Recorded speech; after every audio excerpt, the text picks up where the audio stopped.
Hello there. A quick warning that today's recording could involve strong language and adult themes, although I don't think there's much of that. What you might notice is that this is one of the earliest recordings that I did for the podcast series, and as a result has a technical issue. You might notice a small echo on some people's voices. Don't let that detract from the quality of the conversation, which today is top-notch. Hello and welcome to Comic Cuts, the panel show. My name's Kev F. Sutherland. You might know me as the writer and artist for Beano, Marvel Comics, Oink, Red Dwarf, Doctor Who, Viz, and my graphic novel adaptations of Shakespeare. But chances are you probably don't. My guests today, talking comics, are Sonia Leong and Nigel Parkinson. Hello. Hello there. Comic Cuts. We're looking at a panel, and we comprise a panel. There's a few of us, so the panel sees a panel, then we talk about the comics. From the panel we discuss, and we call it Comic Cuts. Very smooth. Sounds very excitable. It's very you, Kev. Can I just put it that way? I have two guests with me today who brought with them a panel from a comic or something close. We're going to see if we can identify it and talk about it. Maybe we and you will learn something about comics we didn't already know, or maybe we'll just show off a bit and have an enjoyable chat. Let's see. Joining me from Cambridge is Sonia Leong. Sonia, what should the innocent listeners at home know about you? Right. So I work primarily as a manga artist. I'm known as a manga artist. However, it doesn't mean that I can't draw in other styles as well. So although I've worked producing sort of more manga style illustrations and pages, I do also delve into sort of like the more Western side of publications and such and such. But I also illustrate across a whole bunch of things, including things like some children's books and lots of like how to draw sort of stuff. I'm very well known for teaching because I'm not afraid to speak, unlike some shy retiring artists out there. So I'm often at conventions, but also visiting lots of schools and stuff like that. I'm also really into fashion. What differentiates manga from any other comics art?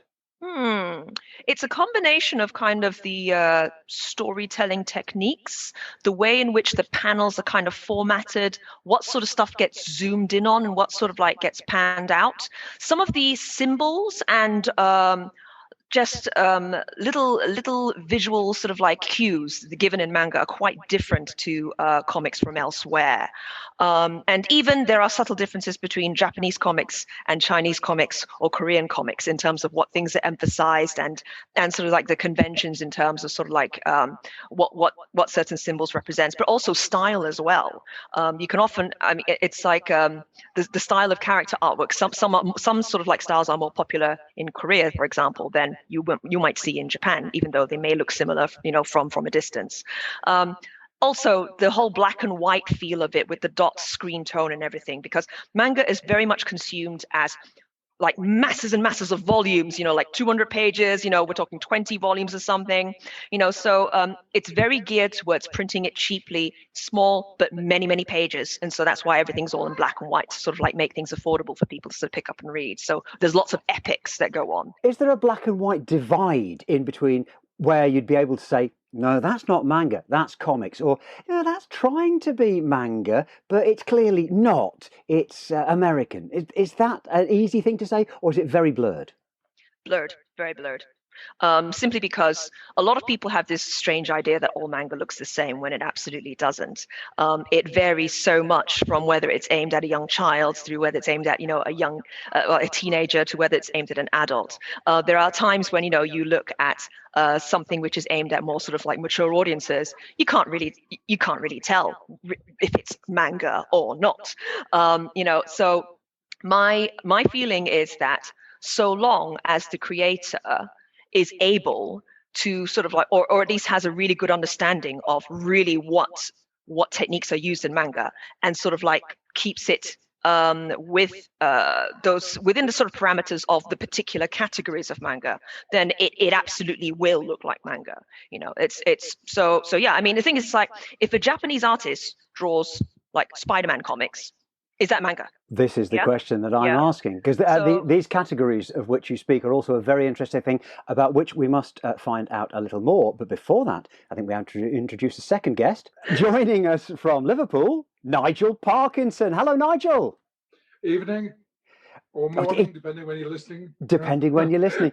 Nigel, what should the casual listener at home know about you? Well, I'm quite tall.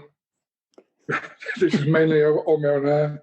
No, you mean like career-wise? Like, I've drawn comics for 40 years, man and boy, and I draw the Beano now, but I've drawn loads of stuff. Well, I mean, literally, man, 1980, I'm given to believe that's when you first broke the scene. Yeah, it was. I had a job and I didn't like it, so I was offered redundancy, so I took it. I had £300, and I went to Paris with the £300 and enjoyed myself so much in Paris that I thought I don't want to go back to having a job in an office. So I decided to do what I'd always wanted to do anyway, which is to become a comic artist. So I did. Do you think it was any easier in 1980 to become a professional comics artist than it is 40 years later? Oh, I don't know. I mean, I've been doing it since then, and it was hard enough for me. I think it's probably harder now because when I started, you remember, Kev, there was like Topper, Beezer, Sparky, Beano, Dandy, Buster, Whoopi. There were thousands of comics. And it's hard enough for me to get in when there were like 20 a week of these things. And now there's only really the Beano. The shrinkage of the scene in the last 40 years is quite a contrast, I think, to the manga world, isn't it, Sonia? Manga world's booming, whereas DC Thompson's world is more turning into a museum and a shop that also has a comic attached. But a fantastic comic it is, by the way. If anybody at home's not familiar with Nigel's work, Dennis the Menace in the regular weekly Beano, it would be your central focus. You were, for a long time, on Mini. You're not doing Mini at the moment. No, Laura Howell does Mini now. I was one of a few people who did Mini. I did it for about 4 years and enjoyed it very much. But the editor decides who does what, not me. I'd have done the Bash Street Kids if it was up to me, but it's not, so I have to do Dennis. You've done a run on the Bash Street Kids as well, haven't you? Oh, yes. Go on, Kev. Tell everyone. I've done everything. You have indeed done everything. I've probably got a long list here of everything you've done, but I think the sentence "too numerous to mention" will fairly well sum it up. Right. I think we should have a look at the first thing that the first person has brought with us. Well, let's do this in the order in which we turned up for the Zoom call. Sonia was here first. So, Sonia, okay, what have you got? Right. To the listeners at home, if you can't see the image, because this is an audio podcast, don't worry. The image is appearing on my website, comicfestival.co.uk. It's also on my Twitter, @KevFComicArtist. And it should be on the place that you get your podcasts from, depending where you get your podcasts from. But you know what? You shouldn't really need to see this image, because we're about to describe it in such amazing detail. Aren't we, Nigel? Oh, I see. This is where I come in. Oh, right. yeah. Well, this seems to be, I would suggest, some kind of manga. Yeah. Because it's black and white with tones, and it's got writing which seems to be not European writing. Starts off, they seem to be outside some kind of market or restaurant or something. And then there's a close-up of some very funky-looking people with ears, which I cannot begin to describe. Kev's better at describing ears than me. Well, I mean... If you wanted help in describing this for the reader at home who's an aficionado of panelology, what comics look like and how they're drawn, for all the world, if it weren't for the shape of the voice bubbles and the language in the voice bubbles, you might mistake this for French ligne claire drawing, the style that you would see in Tintin, for example, and many recent French and European productions. Of course, it's in black and white, and it's using the grey tones, which we once called Ben-Day dots. We did, yes. As for Nigel or I guessing what it is and where it's from, I honestly wouldn't know where to start. I do a lot of classes going into schools, working with kids, and it's teenagers who are au fait with manga. I find they're au fait with the same very popular titles. So they'll know Attack on Titan, they'll know Naruto, they'll know Black Butler, they'll know, not necessarily the flavour of the month though, they'll seem to know things that have been around for the last 3 or 4 years. But this, looking at the ageing of the page, has it been around longer? Nigel, you have a guess at what this is. Maybe make up a title. Let's see how offensive we can be by accident. To me, I don't know, but it seems to have some sort of meaning beyond just people hanging about. There seems to be, in some way, some personification of something. Further than that, I cannot go at the moment. Oh yeah, dude with the long ears looks like Buddha. It's got a spot in the middle of the head. It's got the hairstyle with the top knot and the very long ears, which you see on Buddha. But he's Buddha on a diet, so maybe it's a young Siddhartha. I'm going to guess that this book is called The Adventures of the Young Siddhartha Going Out for Noodles. Am I wrong, Sonia? Yeah, you're not completely far off. You've definitely caught one of the characters, and I'm really glad to hear you say this actually does not look dissimilar to sort of like French bande dessinée and like, some of the illustrations there, because absolutely this is exactly what I was talking about. This is not the sort of like manga that's normally aimed at teenagers and is super popular. This is drawn in a different style. So this was from quite a few years ago. And you've almost got it. Can you guess who Buddha's friend is? Oh, right. Buddha's friend has got long hair. Oh, Nigel, you get to guess first. Oh, well, is it? No, I won't guess. Well, I'm going to go there. I think it's Jesus. Okay, it's Jesus. He's got hieroglyphics on his shirt, but he's got long hippie hair. He's got a moustache and a beard and a t-shirt. And he's also wearing a crown of thorns. I can see now the hieroglyphics on his shirt, which is fish times 2, loaf of bread times 5. Excellent visual gag. Jesus. Okay. But yeah, I mean, I specifically chose it to be in Japanese so that it would completely flummox you. So you had no clues whatsoever aside from like the images. So what else would you like me to confirm for you, or at least help you in terms of translating this? So well, what's the book or series called that we're looking at, Sonia? Okay, so in original Japanese, it's called Seinto Oni-san, which means like Saint Big Brother. Now, so saints. And the English language translation of this, which was actually that there is an English language version of it, but I actually bought this originally from Japan in like a floppy magazine and everything back in the day when it was actually coming out for the first time. It's called Saint Young Men, and the premise is Jesus and Buddha are having a holiday on Earth. So they just come down to Earth and they're just like trying stuff out, seeing how things are like, hanging about. This particular episode it's set in Japan. So essentially they're flatmates, they're like room buddies. So they share this like little apartment in like Tokyo whilst they're on Earth. And they hear, there's this like festival just around the corner. Let's go. What you can just about see in the corner of this image here is like the page before. Like Jesus actually tries to get dressed up and everything for it. And he's like, oh yeah, I'll put on a kimono and everything. I'll put in like a sword. And Buddha's like, you're cosplaying. That's not a proper outfit. And so obviously as well, you read from right to left because this is the original Japanese. So over in this sort of like top panel over here, Jesus is saying, well, shit, here we go. I have to wear a t-shirt after all. So they're at a matsuri, a Japanese festival. And you can see, these are all little like food stands and stuff. And then Buddha's sort of like, oh, for goodness sake, Jesus, you always put too much like emphasis on your appearance. And then over here, it's like, even if you're wearing a t-shirt, you can still enjoy yourself, you can still have fun. It's like, yeah, okay, whatever. And it's like, although it's really cool. There's so many different food stalls going on over here. And then down here, he sees a cotton candy stall for the very first time. And he's saying, it's like, wow, koreto wa sugoi. He's like, oh, this is amazing. It's like, kumo mitai. It looks just like clouds. Hey, mister, is this food? Is this actually food? And the guys are saying, oh, it's really sweet. And he's like, give me one. And then over here, Buddha's sort of like, wow, it really does look like clouds. It's like I would never have known. This is just such amazing looking food. It's like, remember, it's really sweet. And then like Jesus is saying, give me another one. And like Buddha's like, hold on, hey, you've got your own. All right, like finish off your own. And he's going, it's like, wow, it looks like such a dream, and it's isn't it nice, Jesus? I remember when you used to like, look down from heaven and you'd say such things. But then he gets sort of like cut off before he goes on to the next page. So there you go. That's my page. I purposely actually mosaiced out the title that was in English at the top there. Oh yes, I can just see to make that. sure that you. So Saint Young Men. Who is Saint Young Men by?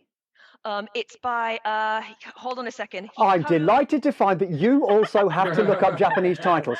This is a big problem with me. With any creator that I'm not familiar with, which is, of course, anybody who's created comics in the last 20 years, or any comics that have come into my purview in that same period of time, it's in one ear and out the other, and that's even if they've got an automatically familiar name to me. Manga creators, I have the greatest difficulty with. Yeah, well, there's a lot of them out there. And remember, I bought this comic in 2008, okay? So I do have to sort of like flick through. It's Hikaru Nakamura. I don't know really much about the creator aside from the name. Okay, so I don't know whether male or female or whatever, but I do know that it was serialized in Morning Magazine. You know how in Japan, when you buy like comics, you don't actually buy the beautiful volumes of graphic novels. You buy them as a cheap magazine made with just like cheap newsprint. So it's like £2-3 or something. This is like a serialized magazine. You buy one every couple of weeks or like once a month, and it's got a whole bunch of different stories in there that you just enjoy. And then when you finally find a series you actually like, then you wait until the collected editions come out nicely and everything. So yeah, that's the reason why I was like, oh yeah, which one?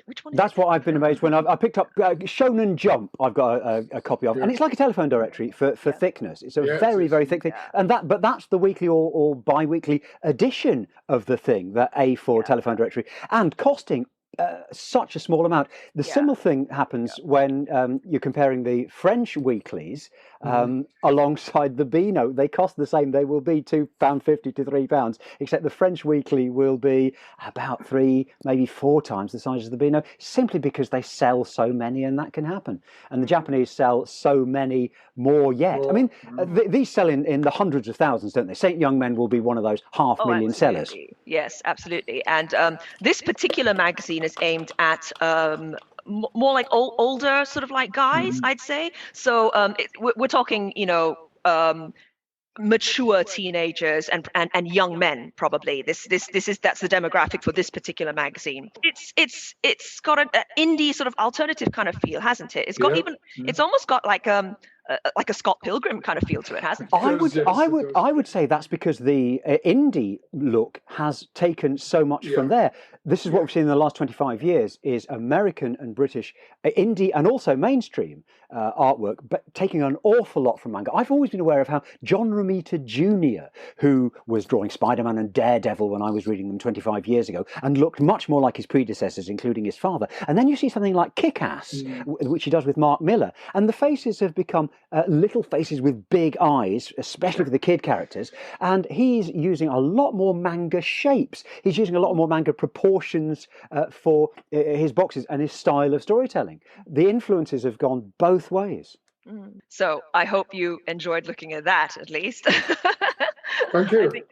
Definitely. Well, Nigel, I think the bar has been raised, the standard has been set. We've seen what amounted, I think, to Bill and Ted's Big Adventure with Gods in Japan.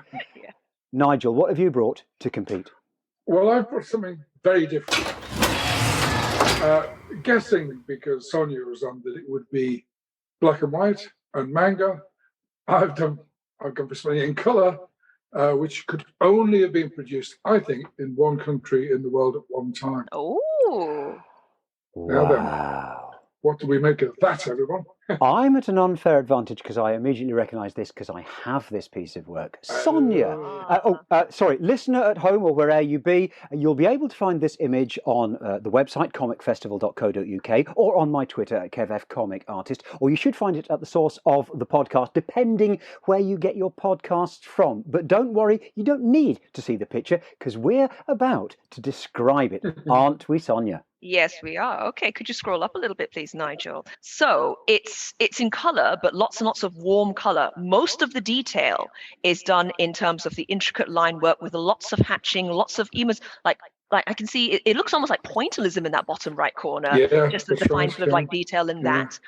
So the colors are mostly kind of like they look kind of like flat fills or washes on top of very, very nice detailed line work. If I can step back and describe broadly to the person who can't see the picture, we're looking at an entire comic page which has got some square, some rectangular, and a couple of round panels in.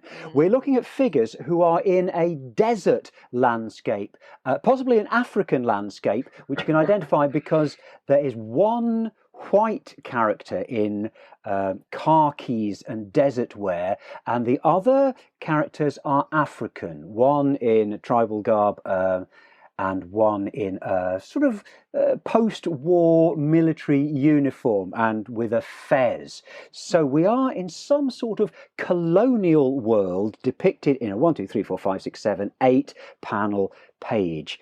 Very dynamically laid out, line drawn and in colour. Sonia, you were telling us about the detail in colours. Yeah, so there was essentially like, for example, the rendering in the clouds. It looks like it's done either with markers or possibly with watercolor. I'm not quite sure, because it's got that sort of like soft kind of like feel to get the cloud sort of rendering. So I mean, the colors are beautiful. Lots and lots of sort of like, amethysts and orange and yellows. I mean, I can read text, so there's all the text here. It says to me, obviously, there's Maasai warriors here. So this is definitely, and they're trying to track something. They're tracking something. They're looking to find. Are they finding a person or an animal or something? They're looking. A safari has gone missing. A safari's gone missing, and they're trying to find this group or this party that's gone missing. I can read you the dialogue from one of the pictures, a third of the way down the page. How far ahead is the missing safari owner? There are no signs of Obwana Fraser. I say the safari did not go this way. I'm guessing that second character probably didn't have an accent like I just did. And the caption tells us, but Fraser overrules his Maasai tracker and they make for the pools. Sonia, I don't know if you saw the title, which Nigel has actually shown us, Yeah. but then suddenly hidden. Very quickly gone down. So, Sonia, do you want to have a guess at what this is and where it's from? Oh, something like Trouble in the Savannah or something. It's in English. I don't know whether it was translated from something else or whether it was written in English straight away. I mean, the thing is, like, the text is fitting the bubbles quite well. So, it looks like as if, it's written, like it's well done for it. So it's probably not German, just because German is 10% longer than English to fit inside speech bubbles. I know this because of what my publishers have told me when they've translated my works. So, based on the kind of style, maybe around 1950s or so, 1950s-ish, something like that. Sonia is getting a nod to the 1950s from Nigel. Right. Good. I mean, because, again, like, my Western comic knowledge isn't great. It could have been in sort of like, a boy's adventure annual, or maybe featured in something like that. That's certainly the right subject matter. The thing about the comics of these era, and we're right with the 1950s, aren't we, Nigel? It's something like 1959. This is it. Well, this particular one is from 1960, so yes, it is. And it's a strip called Fraser of Africa. Is that right? That's right. Fraser of Africa. It's drawn by Frank Bellamy. And that's the characteristic style of the art. And it appeared in the weekly comic The Eagle. Am I right, Nigel? Okay. Yes, that's right. And the interesting thing about it, why I chose it, and I could have chosen about 100 pages by Frank Bellamy, because they're all so beautifully laid out, is that he had a real passion for Africa. He went holidaying there every year. This particular story is about a group of poachers who had infiltrated a safari and had gone off illegally poaching, killing animals for money and all that. And Fraser, who had nothing to do with safaris, was asked by the locals to track them down because they were Westerners. And because Frank Bellamy was so enthused by Africa, he'd gone out there and he painted, and all the skies and the trees and the animals are actually what he saw when he was out there. Painted from life. Painted from life. And he went to the printers of Eagle in Liverpool, which is another reason why I chose it, and asked them how he could get the colours to look exactly as he wanted them. According to the way they printed them. Now, they printed using RGB, not CYMK, because it was an optical printer. So he had to paint it in a completely different way to how he saw it, so that it would work out. And he tried many times to get the colours right. And this was what he wanted. He wanted this sort of tan look to it, that everything was just to give the impression of the heat and the expanse of Africa and just the feeling of being there. And as Sonia pointed out, this last picture here in particular, with the lighting effect and the shadows and the pointillism that's going on there, is very much a Frank Bellamy trademark. Kev, you recognise that, don't you? Well, yes, a lot of readers who won't have seen the Eagle comics necessarily from the 1950s will know Frank Bellamy's work from Thunderbirds, the comic strip he did through the 1960s in TV 21 weekly comic. And in the 1970s, many people will be familiar with the illustrations he did for Radio Times, especially of Doctor Who. The John Pertwee and Tom Baker Doctor Who images would have cover images by Frank Bellamy, and it was his stippling style. He also did a strip in the Daily Mirror called Garth. And this stripling style and his incredible figures, so active. Fraser of Africa's not got so many of them. There's one figure, a third of the way down in the round bubble, who's got the hands. He's very expressive with his hands, like a Renaissance painter, getting these poses where there'll be an extra angle. The person and his body are leant over in a quite unnatural way, as if it was a Rubens or a Caravaggio. People are posed and counterposed. John Buscema, the Marvel artist, does very similar things with his poses. I think Frank Bellamy used a lot of photo reference as well, didn't he? He did, and there were his own photos that he took while he was out there. Fraser looks very much like Frank Bellamy. We often draw ourselves when we're doing comic strips, not because we're looking at photos of ourselves, because we know what we look like. And he was drawing himself. That's that picture where he's pounding his fist. That is very much what Frank Bellamy looked like. It's very interesting to hear the guy who draws Dennis the Menace saying, yeah, I'm just drawing me, really. I've got a circle for a nose. My eyes physically overlap. Yeah, that's right, yeah. If only this was a visual podcast. But, at least my hair is tamer than Dennis's. Well, I mean, it's like, to be fair, whenever I draw my manga characters, they're always known for being ridiculously beautiful with long flowing hair and everything, Well, there we are. There we go. It's true. We do draw ourselves. The colour process that they had to use to print this, was that Photographia? Is that what it was? Right. And it was a machine that was actually built in 1951 or was it 1950? At Eric Benrose in Liverpool, printers, specifically to print the Eagle. And they kind of cobbled it together and they eventually bought machines to their specifications. But it had been designed to print the Eagle in realistic colours, because they were very interested in having, realistic. They had the Life of Christ and Story of Marco Polo, as well as Dan Durr and everything. And they wanted it to be a cut above the usual comics, which were usually like 3 colours or maybe 4 if you were lucky. So it's very unusual and rather advanced. It's still very beautiful to look at. I think. Oh, the Eagle was a high watermark in the quality of artists that were used. The fact that credits were put on many of the writers and artists, which subsequently it hadn't happened before, and it didn't happen afterwards. Once the Eagle, its company was bought by another company, they went straight back to the anonymity of artists. Yes. They went straight back to the cheaper and inevitably more profitable publishing methods. And it wouldn't be until really only a little bit in the 1970s, which was printed on litho, which would come close to this quality. Yeah, I mean, I was very much most struck by just how the variation in shading of those clouds. It really looks like, dusk, like a proper sort of like evening sort of sky. It's beautiful. So I mean, that's why I was sort of like, it's like, it feels like it's 50s, but it's like, but the coloring it seems really quite advanced for what it was. It's amazing, but yeah, it's as soon as you said the Eagle, I was like wanted to smack myself, because it was like, the Eagle is one of the comics I have heard of, but I was just like mind blank, Another strange thing about the Eagle is that they're sometimes collected up, sometimes not, but they've drifted off into history. They haven't become celebrated. They haven't become made into movies and TV series, most of these things. No, that's true. And Fraser of Africa would make a brilliant TV series, because you've got Africa. All you've got to do is get some actors, and there you go. You could film it. Dander, different story. You couldn't really do that, but there's lots of great characters there. Dander is the one that is remembered, and it has of course been made into TV series. But then the respect in which writers and artists are held, that's another big deal. I do remember the anecdote, and Nigel, you may have heard this as well, when Kevin O'Neill, comic artist, started working for IPC, the publishers, in the 1970s.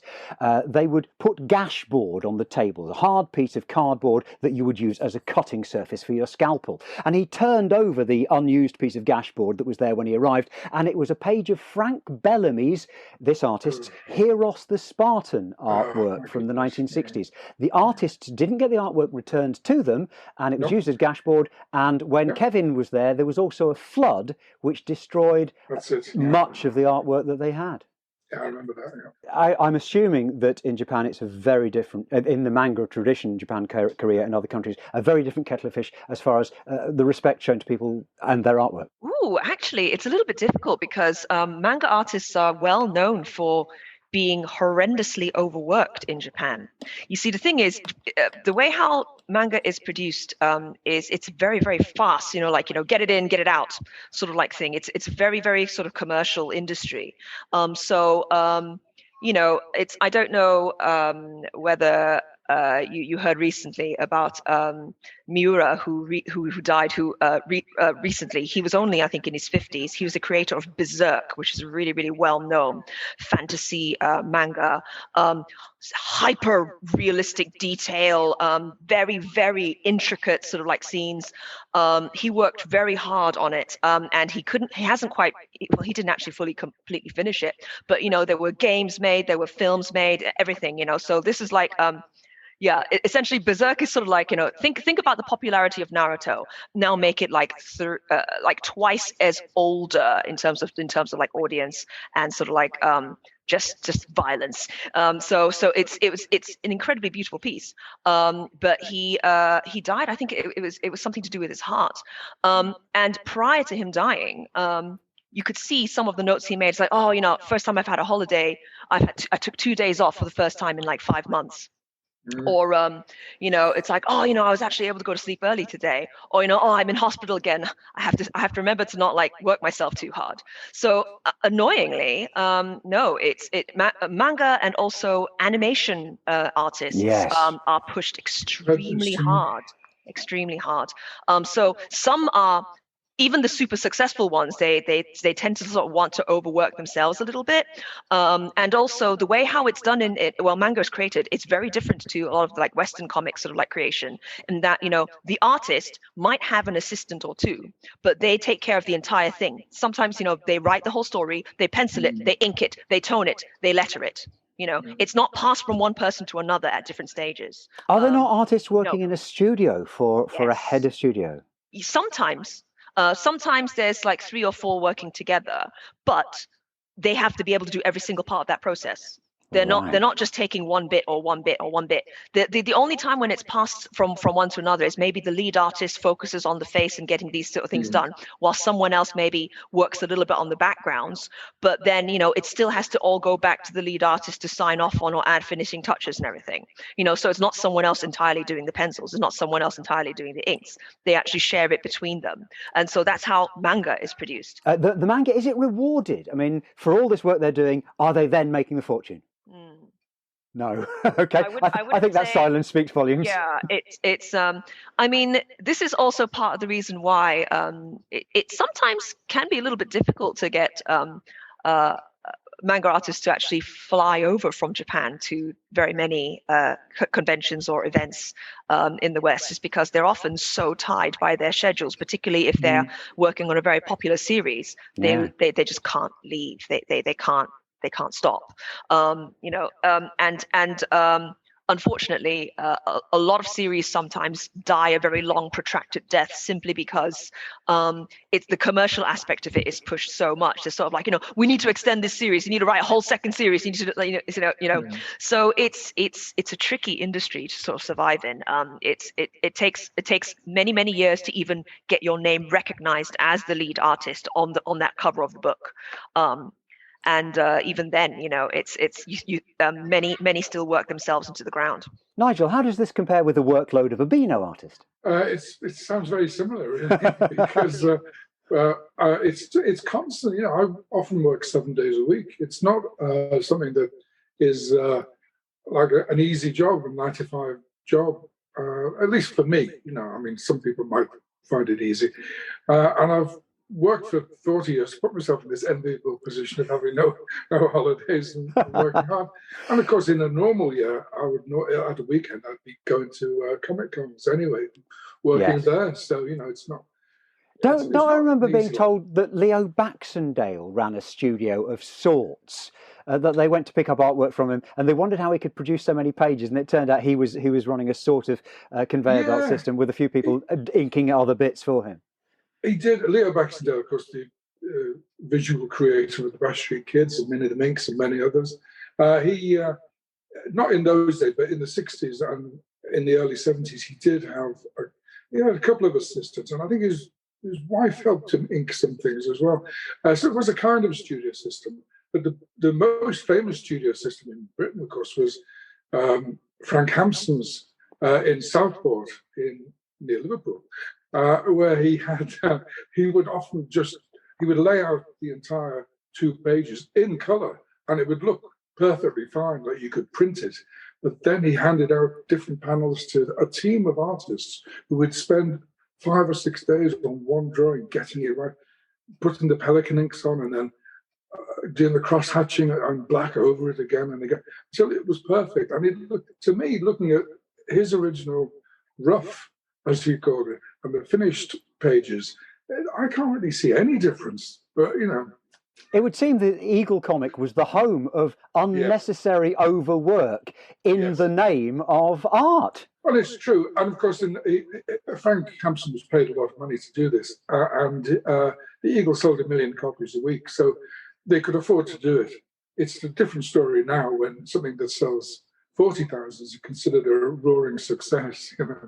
And yet the amount of effort that goes into the full colour pages of things like the American superhero comics and 2000 AD, when we grew up with them being printed with really poor colour or entirely in black and white, is a tale for another day, because look at the clock. We have actually, I'm afraid, run out of time. Sonia, where will we find you on the socials?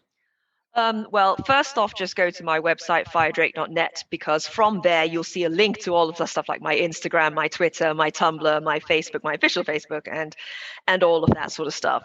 So that's probably the best place to go to get the links out to everyone. And Nigel, where will we find you?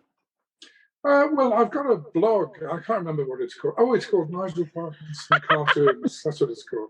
If you Google that, it'll come up with my blog, and I'll update it one day. So don't worry. I tell you what, kids, just buy the Beano every week, and then if you have any requests, send in a stamped addressed envelope to DC Thompson, Dundee, and just say the Beano artist. We'll know who you mean.